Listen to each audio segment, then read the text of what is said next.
I run a company called Learning Soil Edu.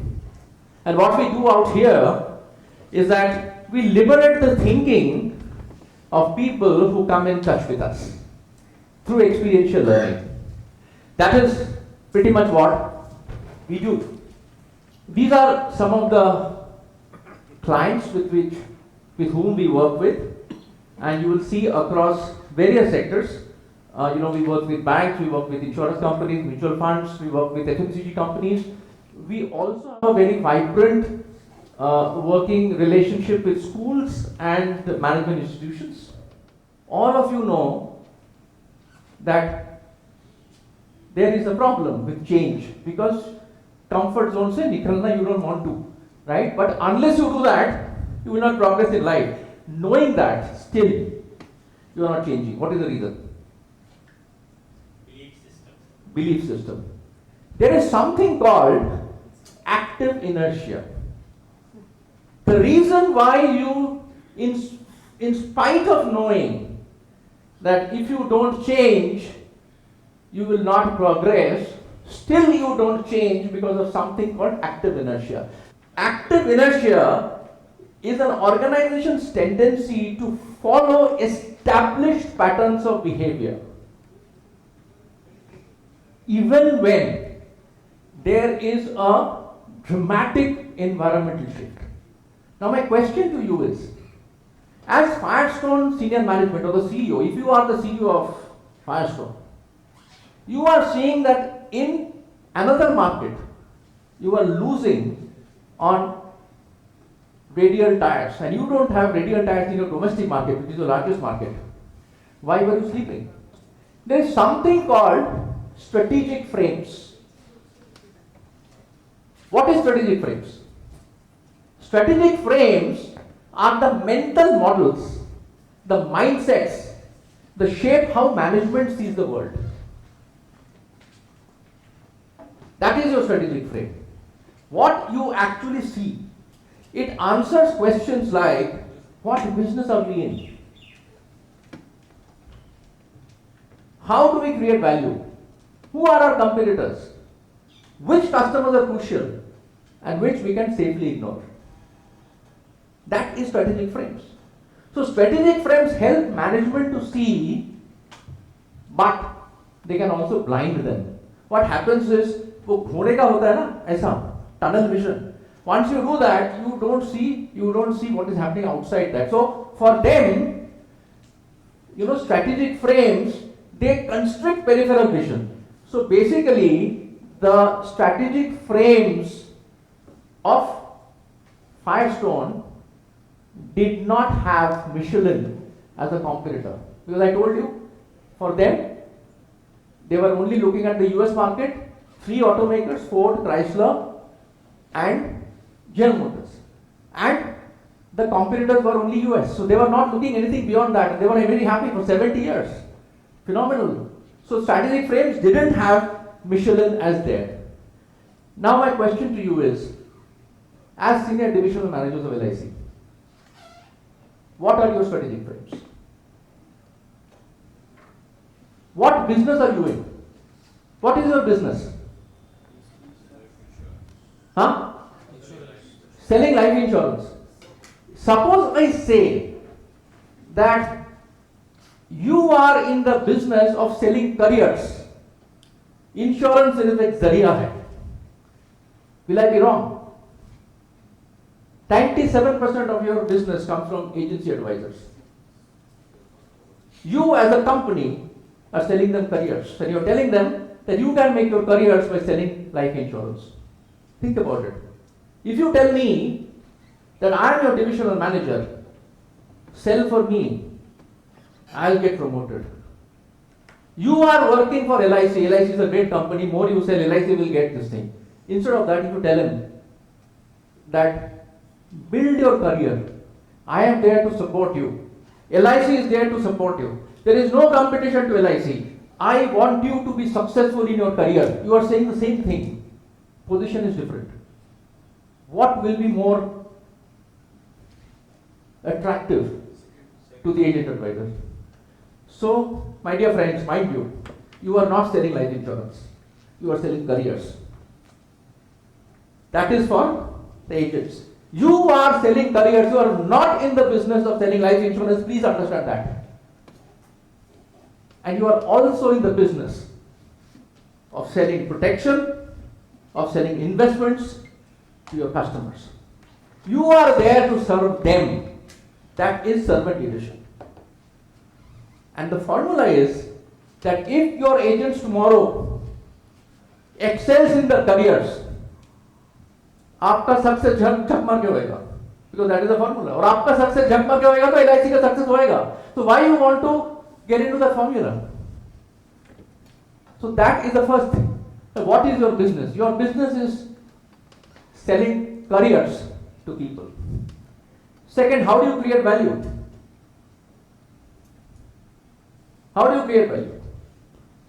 You create value by protecting your customers, giving them protection, giving value to their investments. That is how you create value. And once you create value in your customers, they in turn will create value in yourself. Okay, so let me give you an understanding, a general understanding of how a company becomes successful.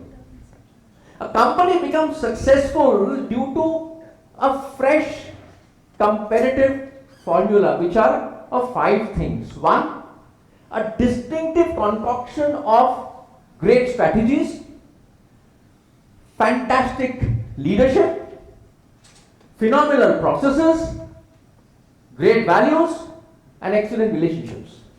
This is the formula for success for any company. You take any industry, this is how any company becomes successful. You take LIC also became successful because of this 5 things. And once a company becomes successful, 4 things happen. First, customers, they multiply. Second, talented workers, they flock to apply. Right? They want, the successful company, so everybody wants to be working for that company. Third, investors bid up the stock. So share prices increase. And competitors, they imitate. That's the best form of flattery, ladies and gentlemen. Competitors imitating you. This is normally what happens, right? You agree? Once this happens, management feels that they have found the one best way to go ahead in business. So what do they do? They start focusing their energies on refining and extending their winning system. So the fresh thinking which got the company to this kind of a situation is replaced by a devotion to the status quo. Why should we change? Everything is going so well. We have figured out the formula. We have figured out the success story. Let us go ahead and do it. And when radical changes happen in the marketplace, what got you here doesn't get you there. And that's how the crash happens. So therefore, it is not only important to embrace the change, we need to be the change. And for that, we need to undergo an agile transformation. So what is agile transformation? It is a process of evolving from being change resistant, uncomfortable, fearful, and reactive to thriving in the environment with high change saturation. So this is very, very important. Don't be change resistant. Don't be uncomfortable. Don't be fearful. Don't be reactive. Embrace change. Believe that a transformation is for the good. So this takes us to a journey which is the agile leadership journey. And my endeavor, my effort is that once you step out of this room, you will know what it takes to become an agile leader, and each one of you will walk in the path of becoming an agile leader. So that is the entire essence of this 5 or 6 hours which we have spent together. So let me ask you, who is an agile leader? How does it look like? What does it do? What are the characteristics of an agile leader? An agile leader by definition is a person with a growth mindset. You have heard this word growth mindset many times, right? Has a growth mindset. Who can envisage change. See, it's not a question of anymore embracing change. We are talking about becoming change agents. So you need to see change coming, right? So envisage change. And he empowers his team to do these things. Observe, experiment, and innovate within the servant leadership framework. This is what an agile leader needs to be. Right? The first thing which you should do is you need to have a purpose. Purpose is very important. You need to have that, and you need to share that purpose with your people, with your team members. That's the first step. Second, you need to have value-based leadership. So there has to be a leadership style, which is value-based leadership. Third, you need to build adversity management capability. In this turbulent environment, every time, often, right, we face adversity. IRDA ने कुछ change कर दिया, कोई competitor ने कुछ launch कर दिया, कुछ हो गया, something happens. So there are adversity continuously. So we need to have adversity management capability. Fourth, like you said, think out of the box. You have to liberate your thinking. Your thinking has to be liberated. Fifth, you need to generate confidence and initiate action. Now, when you say generate confidence, confidence happens in three levels. First is that you have to be self-confident. If you are not self-confident, if you are not convinced about yourself or what you want to do, then you can't do anything. So the first is self-confidence. Second, your team needs to be confident about you. Otherwise, they will not follow you. And third, your superiors, your senior management, they have to be confident about you because they are the sponsors. If you have to do something without their support, you can't do it. So confidence at three levels. And all this will create a strategy. But just creating strategy will not do. You have to start acting on the strategy. And don't assume that you need an approval for all this. You are the CEO of your division. Within your frame, there are many things which you can do. So it's no point in asking your boss, sir, can I do this? Yes, you can. If it betters the company, if it betters the business, if it is good for your people, if it's good for your agents, if it's good for your operations and everybody else, you can do it. You don't need a permission to do that. Right? So therefore, initiate action. And finally, like you said in the beginning, all of you need to achieve the unachievable. Because whatever is achievable, वो अगर आप achieve कर लोगे, तो उसमें फायदा क्या? No point. You have to achieve the unachievable. So these are the 6 steps. And from tomorrow onwards, you have to think of these 6 steps. Now, I will give you a case study for each of these steps, where we will see how different industries followed each of these steps, and we will see how what we can learn from them and we can use in our business. Excellent answer. See, purpose is your brand. It is what makes you perform. It is that magic that makes you tick. That is your purpose. Right? It is not important what you do, but what is important is how you do it, or more importantly, why you do it. Like you said, right? You said, what you do it, why you do it. Why am I doing what am I doing today? Right? That is purpose. Now, purpose can vary from situation to situation. So, expression of purpose will be different. However, purpose is that thing which people close to you identifies as uniquely you. कि अर्नव ऐसा है, right? And will miss the most when you are not there, when you are gone. That is purpose. So purpose cannot change. Let me tell you a story of a company where the entire distribution, in fact, the entire company worked for purpose and achieved an unsurmountable task. This is the story of a company which went to hell and came back stronger. This is the story of Nestle and their iconic brand Maggi. So any large organization or a very, very reputed brand, the way the brand is consumed by the consumers, the way the brand is presented to the consumers, the way they conduct their after-sale service, one important thing that underlines everything is a word which starts with a capital A, which is called attitude.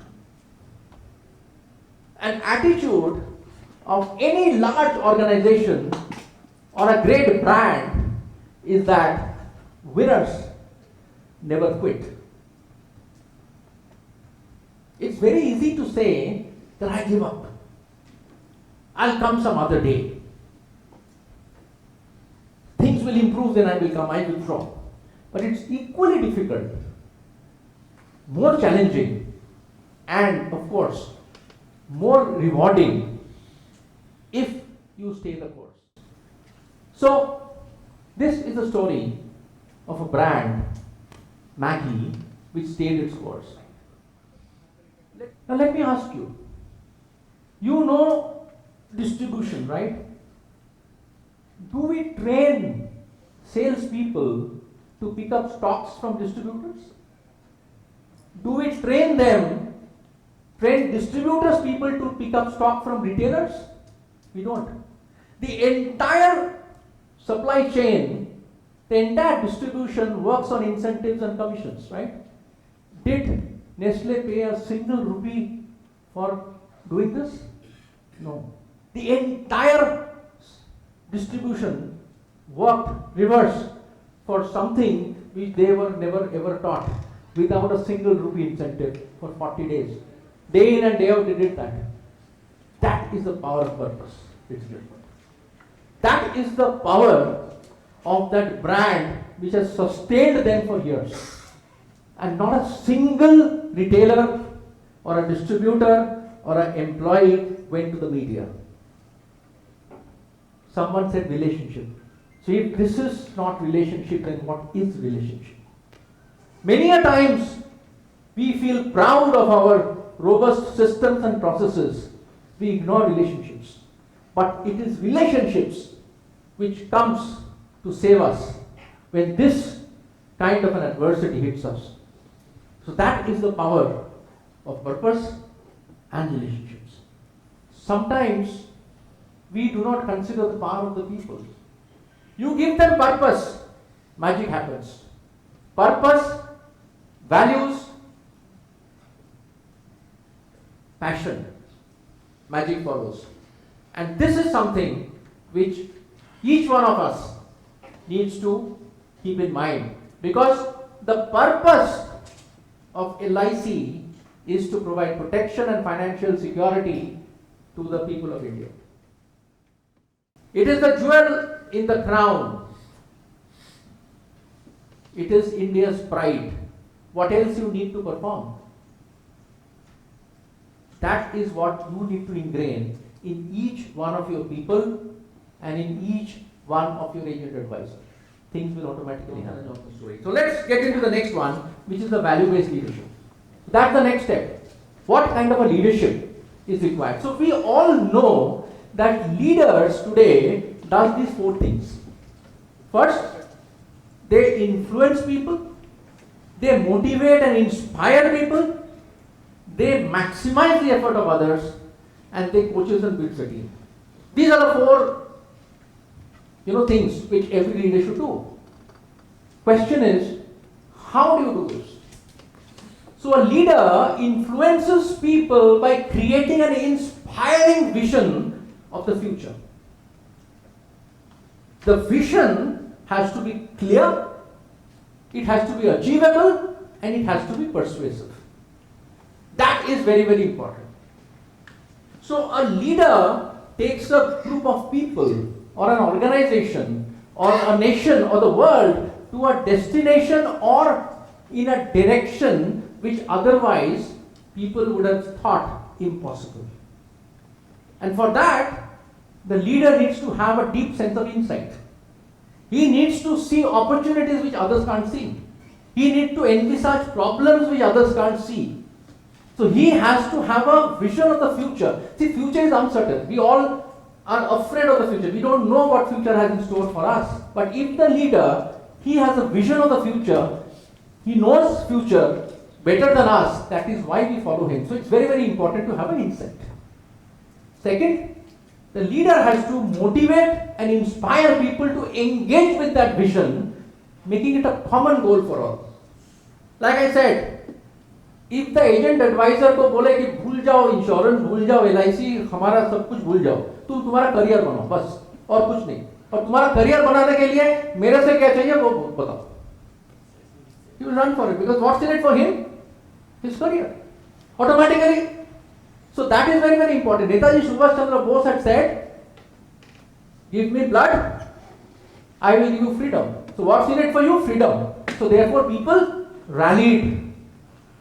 So very, very important to make it a common goal for everybody.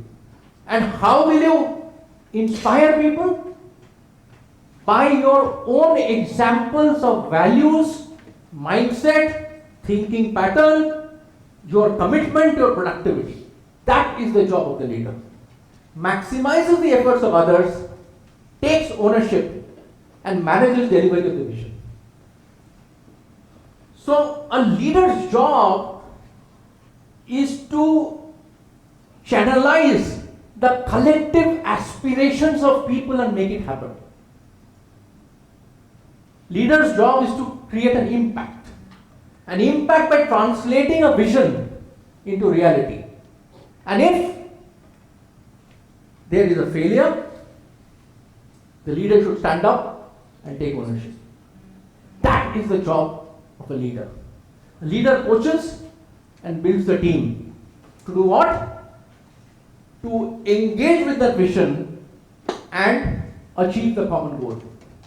That is very, very important. A leader's job is to create leaders. A CEO's job is to create people below him who are as good as him, if not better. So you all are CEOs of your division. You need to create a team which is as good as you, if not better. You have to make yourself irrelevant. That is the job of a leader. Right? And how do you do it? You do it by influencing people, by giving your own example, because everything starts with you. So if you are not developing leaders through your own example of possibility, audacity and ingenuity, then you are not leading, but you are following. Leadership, ladies and gentlemen, is a mindset. It's a way of being. If you are breathing and you are alive, it is not only your opportunity, but it's your responsibility to exhibit leadership. Not only in your workplace, but also in the society, in the community, in your personal life. Your perception about yourself is what drives your performance. Your beliefs drives your behavior. If you believe from the core of your heart that you are a leader, you will start behaving like a leader. Leadership, my dear friends, is a privilege. Embracing that privilege with humility is the biggest challenge, and at the same time, it is the biggest gift that we can give to ourselves. Okay. So, we spoke about purpose and we spoke about leadership. Next is, right, how do we build adversity management capability? Now we are all aware of these quotients, IQ, intelligence quotient, right? Then EQ, emotional quotient, SQ, social quotient. There is something called adversity quotient. So adversity quotient is your ability to transform an adversity into an opportunity. That is what adversity quotient is all about. And in today's turbulent environment, each one of us, more often than not, face some adversity, right? So we will see how does a leader behave and become adversity resistant. How does he convert adversity into an opportunity? And for this, we will look at a story. On August 5th, 2010, there was a mine in Chile.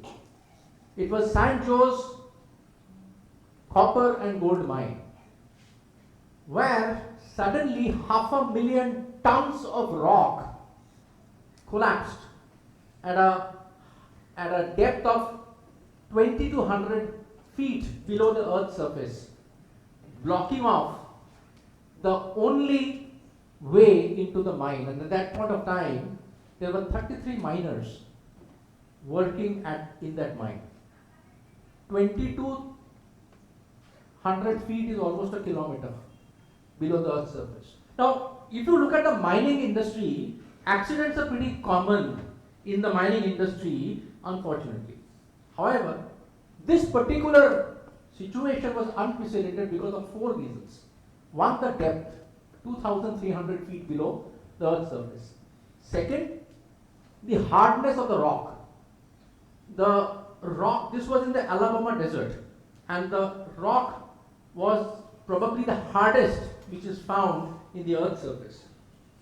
Third, the sheer number of miners. 33 miners were working. And fourth, and the most important one, absence of any drilling technology which can reach that deep, that fast. These were the 4 reasons why this was a huge problem. Now, what happened there was that each one of those 33 miners were found and rescued after 70 days, 70. Yeah.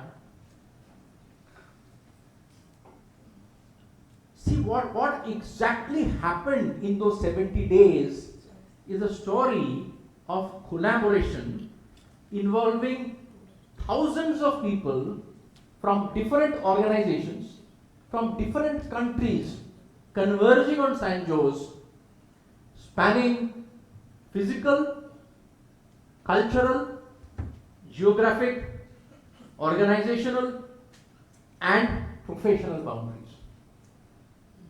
Collaboration happened in 3 areas.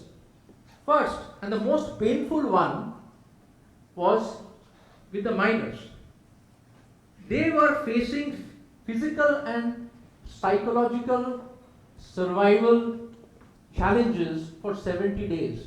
You were stuck 2,300 feet below the ground. Second area of collaboration were the engineers and the geologists from different organizations, from different countries coming in, and they had the challenge of first locating where the miners are in that entire area. Second, reaching out to those miners, keeping them hale and hearty till such time they can be extracted, and then extracting. So it was 3 separate jobs in hand. And third was the organizational, managerial, and the political arena, where the Chilean government, they were taking decisions and providing resources for this kind of a rescue effort. What comes out here, and you will see that over the next 1 hour, is that what is the importance of diverse experts who come together to collaborate and create a winning situation out of a completely impossible scenario. Second, what is the importance of diverse opinions in creating such innovation? And third, the importance of leadership in handling this kind of an adversity. While situations are different, what the rescue team of Sanjo's leadership tackled is what we often tackle in this ever turbulent environment. Right? At every turn, our organizations need to deal with threats to their prosperity and survival. Risks are poorly understood. Countermeasures are not clear. Even opportunities are sometimes not well deciphered. And the past does not often give us guidance as to what will work in future. And yet, we need to learn rapidly, execute reliably under tremendous time pressure.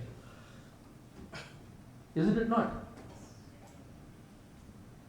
But this entire leadership team and the story of Sanjo's gives us that idea of how to deal with such situations. We just covered the first three steps, right? Yes. Share a complete and clear purpose, value-based leadership, and build adversity management capability. So now we move to the next step, which is liberative thinking. So when we talk about liberation of our thinking, we are talking about a bias for innovation. So whatever we do, the way we look at things around us, right? We look at from a change mindset. We always feel that whatever is happening, can I make it better? Can I make it more efficient? Can I make it more cost effective? How can I do it? Can I do things differently? Is there another way, a better one, to do this? So it's a bias for innovation. So that should always come to me. Everything, whatever I see, I will feel कि कुछ अलग करना है. Can we do it? Can we try? Can we look at experimentation?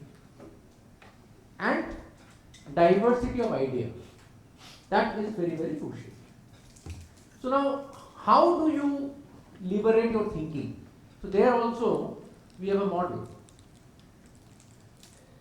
And let me give you different examples of these steps which we do here. So in liberate thinking, the first thing is seek opportunity in adversity. Whenever there is an adversity, some tough situation, behind the tough situation lies an opportunity for us. So we have to look at it that way. We should not say, oh, situation, difficult situation aa gaya. Try to figure out कि ये situation में opportunity कहाँ है? What is the opportunity? Second, you should always think of doing more with less. Because everything is scarce. For example, time is limited, resources limited. So we have to always think of doing more with less. Third, flexibility in thinking. Fourth, keep things simple, don't complicate things. Simplicity is the beauty. जितना simple होगा उतना ही आसान होगा आपके लिए. Include the margin. There are a lot of people who don't have the services. We don't have access to them, right? We can build profitable business models by including those people into our universe, into our population, and we can build the margin from there. We can get profitability out of that. And finally, translate thoughts into purposeful action. It's very important to act. सिर्फ सोचने से नहीं होगा. You have to act. So this is the model which will allow you to liberate your thinking. See, what happens is, whenever we look at people, many a times it so happens that we feel that हमें ये करना चाहिए, ये नया idea है. If we do it, things will change. We can take our organization to the next level. But somehow we don't action it, because every organization is designed to resist change. Why? Because of the systems and processes and various SOPs which we have. So organizations are essentially designed to resist change. While we are saying that we need people to change, etc., but the way the organizations work is that they are designed like that. So therefore, if you have to make an impact, if you have to make a change, you need two things in abundance. One is energy. You need huge amount of energy to make things move. You saw the example of Sudhanshu Mani. He had to fall to the feet of the chairman of the railway board. आप मुझे 2 train का sanction दीजिए, मैं आपका पैर पड़ रहा हूँ. Can you understand and you imagine the kind of dedication and focus he had, right? Can you do that? Can you walk up to the chairman of LIC and say that, sir, I have this great idea, I know it will change my division, आप please मुझे allow करो? Can you do that? Self-conviction. This man did it, and that is why we had Vande Bharat. Right? So you need that kind of energy and you need focus. बहुत कुछ हमें नहीं करना है, हमें 2 चीज करना है या 1 चीज करना है, उसके ऊपर फोकस करना है. So this is a matrix. Now you will always have people who are called procrastinators. They are low on energy and they are low on focus. मतलब they don't have that energy to make things happen. And they also don't have that much focus. So they are called procrastinators. They only talk. They are good people, but they only talk. They don't want to, they don't have that energy to change things. Next is you will have low energy, but high focus. Disengaged leaders. They will come to office, they will work hard, they will do whatever, but then they don't have the energy to change anything. And then you have a risky lot. These people, they are high on energy and low on focus. So they are the people, whenever there is a project, they are the first guys to raise their hands. They have a lot of energy, they are high into, but focus nahi hai. So they are into too many things, so they ultimately end up doing nothing. They only talk. And then finally you have the people who are high energy and high focus. So they have the energy to change things. And they are focused on that 1 or 2 things, like Sudhanshu Mani. He was focused. I will change the way mobility happens in the country. If every country in the world can have a super fast train, why can't India has one? Right? That was his thing. For that I will leave no stone unturned. So he had a very, very clear focus. He was not looking at anything else. He was focused. Ekdam seedha, mere ko ye chahiye. And he had the energy. I will do whatever it takes to make it happen. And our job first is to identify our team members and put them into these 4 buckets. And then work on them so that all of them gets into the purposeful action taker bucket. So I will urge you to once you go back to your divisions, figure out your team members, figure out where they are, and then work on them to make them purposeful action takers. So we move on to the next one, which is generate confidence and initiate action. So when we say generate confidence, we generate confidence in 3 levels. First is self-confidence. I need to be confident of what I have decided. Right? That's very, very important at my level. Then my team needs to be confident on me. Otherwise the team will not follow me. And finally, my seniors has to be confident of me because they are the sponsors. If they don't allow, then I can't. अभी कोई बोला हमें approval नहीं मिला. So that confidence was not there. So I have to generate that confidence as well. So that is very, very important. So for that, what I need is belief. Because belief will give me self-confidence. Self-confidence will give me self-conviction. Next, we get into initiate action. To initiate action, you need a team, right? Why are we saying we need a team? Because we are just one speck in a network. We are actually relevant. We become relevant once we have a team supporting us. Then we become relevant. So managing teams is all about nurturing and not rescuing. So what is the difference between nurturing and rescuing? So there are many leaders who wants people to deliver. If they can't deliver, he goes and he guides them and he gets them delivered. But if you do that, then you are rescuing your people. They will never learn. They will never, like I said initially, that you need to build leaders. That is your job. A leader's job is to build leaders, right? Your one-terms has to be as good, if not better than you. How they will do that? Unless you let them do things. So you guide them. You nurture them. So leadership is like a gardener's job, right? Pear paudhe jaisa. So that is what you have to do. So that is why it's nurturing.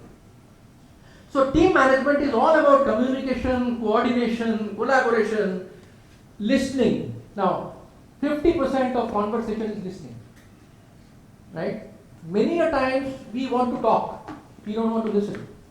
So that's 50%. See, there is a reason why God has given us 2 ears and 1 mouth. He could have done it other way. 2 ears and 1 mouth means at least 2/3 of the time we should listen. Only 1/3 we should speak. But it's always the other way around. We only want to speak. So we have to listen. Unless we listen, how will we know what is happening? And listening also is a big skill. Because we need to figure out that if this person is saying something, where is he coming from? What is it that he is not speaking? Unless we understand that, we will not understand that person. What are his emotions? Have to understand that. It's all about timing. I need to do certain things when it is required. आज बुखार हुआ है, if I don't take crocin today, कल crocin में काम नहीं होगा. Then I will move. Times people say कि आज resources नहीं है, अरे आज मुझे चाहिए.